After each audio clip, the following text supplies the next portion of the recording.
From the Fifth Quarter Studios in Madison, Wisconsin, you're listening to Coach Unplugged. Here are your hosts, Steve Collins and Drew Slemkus. Episode 2. Today's episode 2 of Coach Unplugged, is brought to you by the great people over at CoachMarket.net.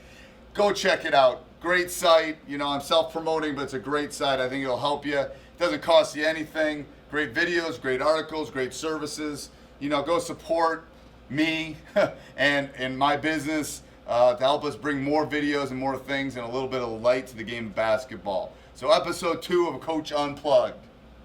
All right, welcome to Coach Unplugged, and on today's episode, we need drums. We need drums. We're gonna have to get like a back thing on today's. A band somewhere in the building. What are your thoughts on 18-minute halves? Ooh, I love this one. So or this is for quarters high school basketball. for high school basketball. Okay.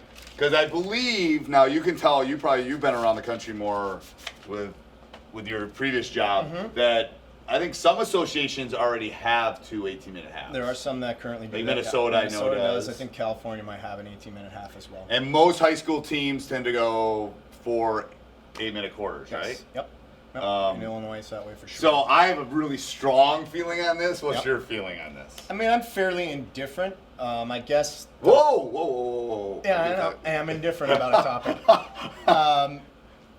I guess it's from a larger philosophy that play the game that's given to you. Who cares what the rules are? Go take advantage of it where you can. And I can see the rationale. Here's my concern with it. There's a couple. First of all, I don't like change. So check for that. I just don't like change. I think we've been successful with what we've done. Sure. But my worry is smaller schools. That the blowouts are going to be worse. That we're going to, and I'm not even sure they're going to work on running clock, because I think running clock went to 40 in the fourth quarter. So now how are we going to do running clock? So that's one of my concerns. And this is specific to Wisconsin too. This is Wisconsin specific. Yep. But that's my worry. My worry is they're doing it to play more kids, and I'm not sure that's going to happen. Okay. I don't know. When I was 18, they play 7 games in a day or whatever they do in AAU. Yeah.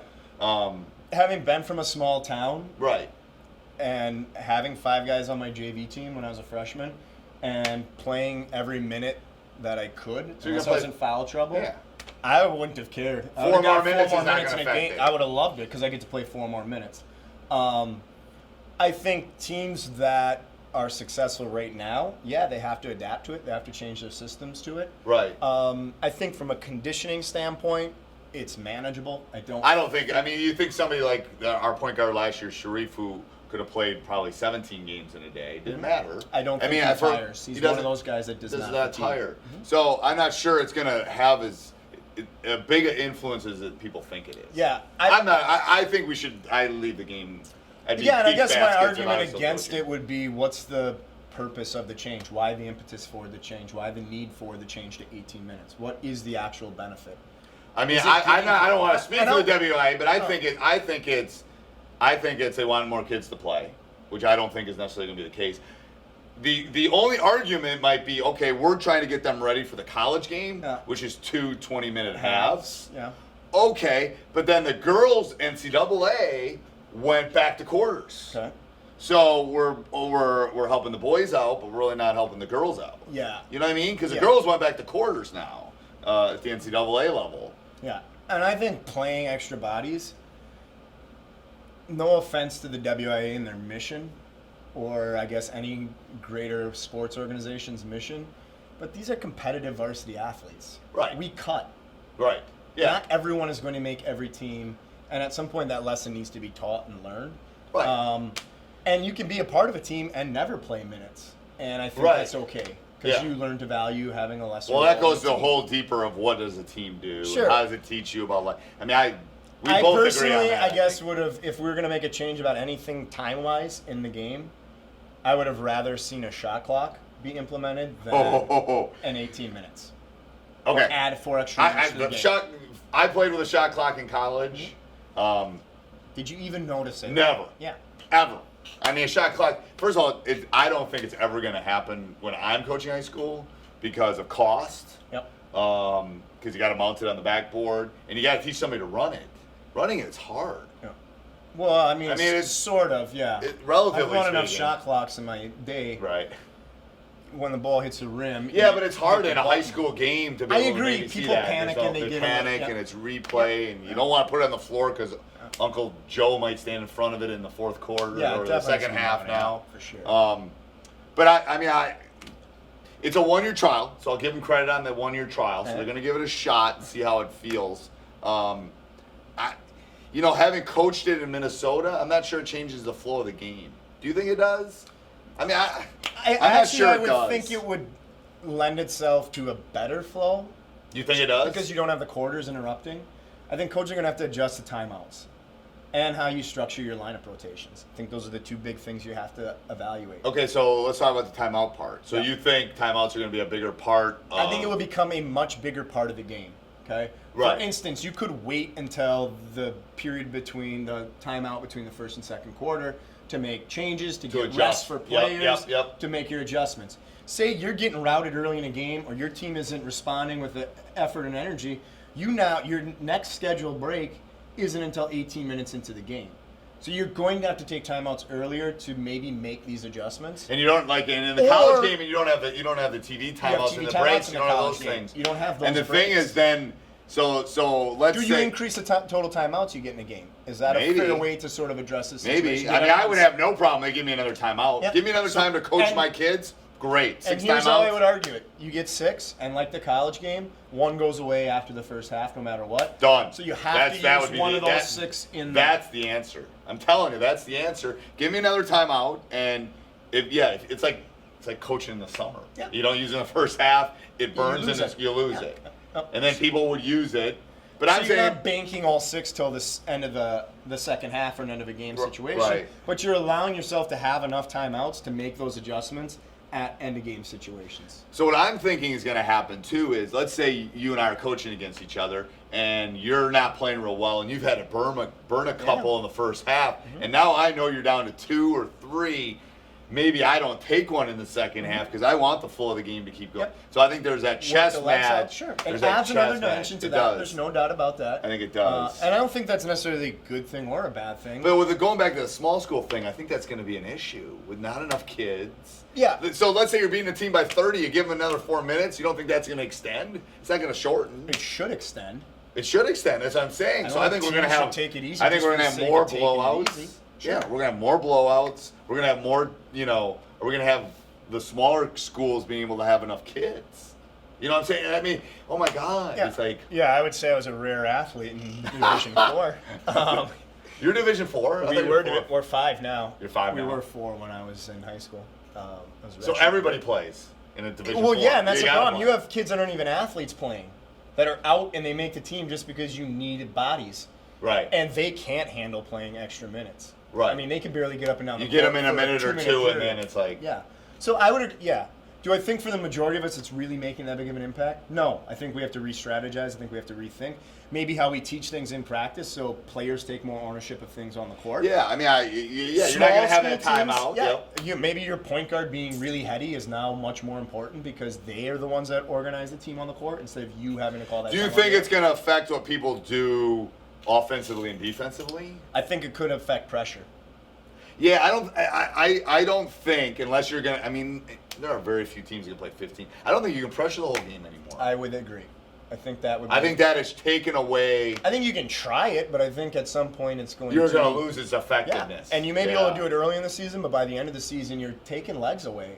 And why waste legs early in the season when you need them in January and February? February on the conference home stretch and then into the playoffs. So I think it's going to be interesting to see how... Well, when I found out, I was not... I mean, I'm like I told you, I like peach baskets. I'm like old school. Would you jump the ball up every time? I don't know if I would do that. That's a good question. I'm going to have to think on that one. I think the officials are terrible at throwing the ball up because they don't practice it. I won't give my opinion on officials. Well, no, but I'm just saying... Did WIA fine us or no?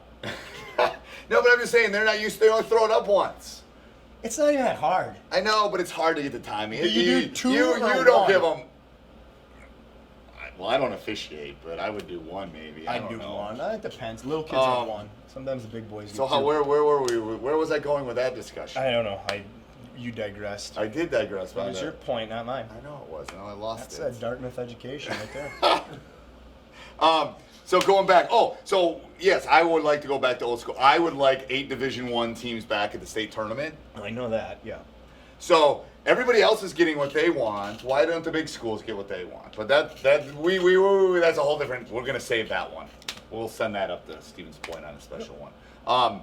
But so I like old school. So my first gut within the hour of hearing about it is no.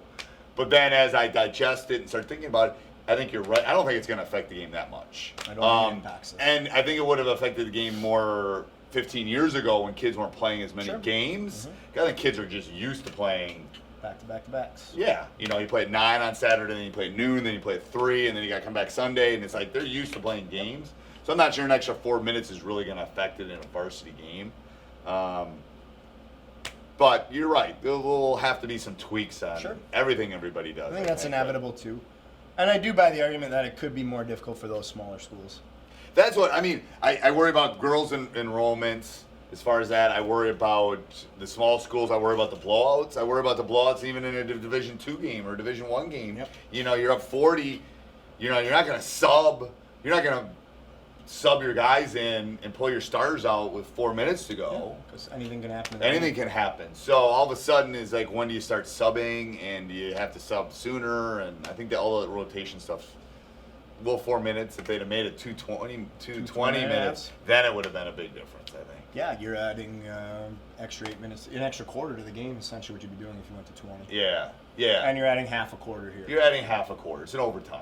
And I've coached up overtimes games. Does it really? Although it's going to play different than an overtime. Those tend to be very possession controlled. They do. I still think you can possession control.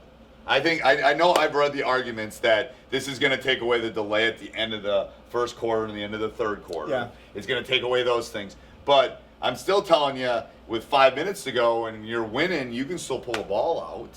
Sure. I mean, who cares the second half? It doesn't matter. It's like pulling the ball out with a minute and a half. Now I'm going to pull out with 5 minutes. It doesn't. I think people are still going to have possession and be possession teams. I think they are. I remember Milwaukee Vincent, when they had their run in the 90s, pulling the ball out for an entire second quarter of a game and just playing delay games. Well, what's to stop a team from doing it for 10 consecutive minutes? What's the difference? If they think that's the strategy to win. Well, what's the difference in starting someone for doing that? What's the difference in starting a game that way?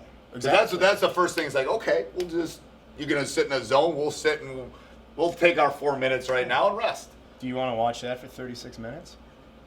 Are you going to match it? I mean, I'm just saying that's what what forces team to come out. Come on out. It's like different, but I think that's what, as a coach, I think you should enjoy that.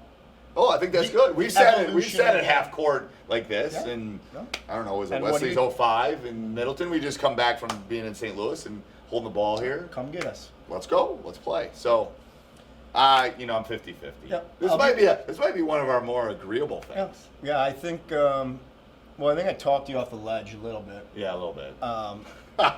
It's true. Not as drastic. I don't think it's as drastic of a change as the shot clock even would have been. No, the shot clock would have been bigger, I think. Yep. And as a program, we're pretty deep, and I think most teams in the Big 8 are pretty deep. Yeah. As far as talent pool goes, maybe younger kids play now. I mean, maybe all of a sudden there's a shift on. I don't know. Yep. It'll be interesting to see what the unimplied. What the ripple effect will be. What's going to change about the game, I and agree. how much will it change? I agree. And that probably will be going to determine if they keep it for next year or not. Yeah, it will be interesting how they decide whether they're going to keep it or not. Yep. Yeah, that'll be good. All right, that was a good one. Nice and calm.